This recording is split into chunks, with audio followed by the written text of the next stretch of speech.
So guys, let's discuss this question. Question is calculate national income. National income मतलब NNP at FC.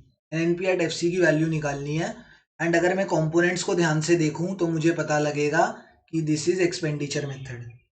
Paper में कभी भी jump करने से पहले कि कौन सा मेथड अप्लाई करें, क्योंकि कभी कभी क्वेश्चंस में नहीं दिया होता कि कौन से मेथड से अप्लाई करना है, तो ना कंपोनेंट्स देख के एक आइडिया लग जाता है। कंपोनेंट्स देखे मैंने तो मुझे दिखा private final, government final, consumption expenditure, domestic capital, net domestic capital formation.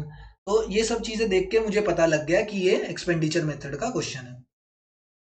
अब मेरे पास एक्सपेंडिचर मेथड में एनएनपीएफसी तो निकलता नहीं है, जीडीपी एमपी निकलता है, तो पहले वही निकालते हैं।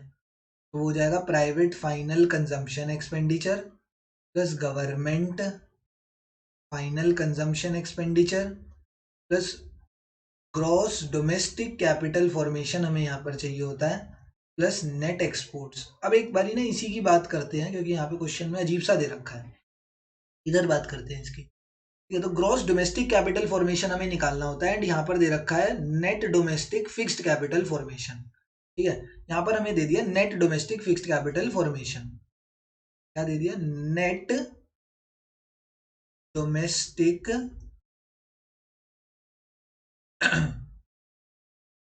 Fixed capital formation. मैंने अभी बात करी आपसे, और अगर किसी ने नहीं सुनी हो पिछले क्वेश्चन में बात, तो अब सुनना।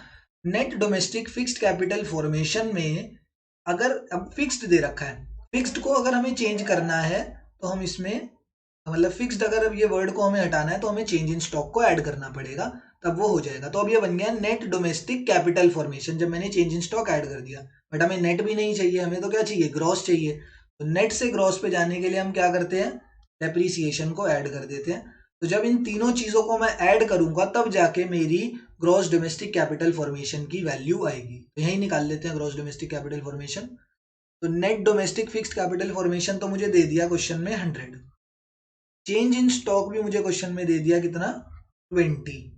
ठीक है, एंड नेट से हमें ग्रॉस पे जाना था तो डेप्रीसिएशन ऐड करा। तो डेप्रीसिएशन कहाँ है? कंजम्पशन ऑफ फिक्स्ड कैपिटल मुझे दे दिया क्वेश्चन में 60। तो सबको ऐड करा तो 180 वैल्यू आएगी मेरी ग्रॉस डोमेस्टिक कैपिटल फॉर्मेशन की।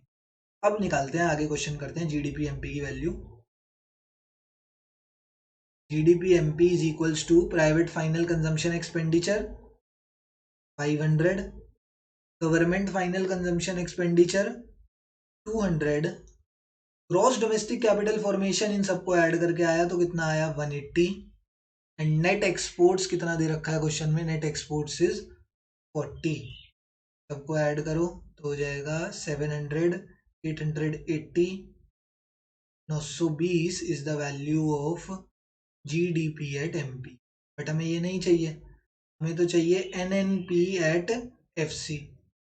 तो अब क्या करेंगे? जीडीपी एट एमपी में क्या क्या ऐड करेंगे? ग्रॉस से जाना है नेट पर, क्रॉस से नेट पर जाने के लिए डेप्रीसिएशन क्या होगा सर? माइनस होगा। डोमेस्टिक से नेशनल पर जाने के लिए एनएफआईए ऐड होगा। एमपी से एफसी पर जाने के लिए, मार्केट प्राइस से फिक्स्ड कॉस्ट पर जाने के लिए एनआईटी सब्ट्रैक्ट होगा। तो ये होगा 920 माइनस डेप्रीसिएशन दे रखा है मुझे 60 क्वेश्चन में। एनएफआईए कितना दे रखा है? Net factor income from abroad मुझे दे रखा है 30। And NIT net indirect taxes भी क्वेश्चन में दे रखा है मुझे 50। और वैल्यू निकाल लेते हैं, नेशनल इनकम आ जाएगी। एनएनपीएफसी क्या होता है? नेशनल इनकम की वैल्यू होती है। ये हो जाएगा -60 प्लस 30, -60 प्लस 30 हो जाएगा -30। कितना हो जाएगा? -30 प्लस ये हो जाएगा मेरा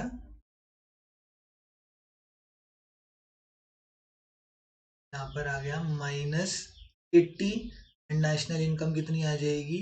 840 is the value of national income. 840 is the value of national income here. तो हो गया क्वेश्चन कंप्लीट। ठीक है, I hope you understand this question. Thank you.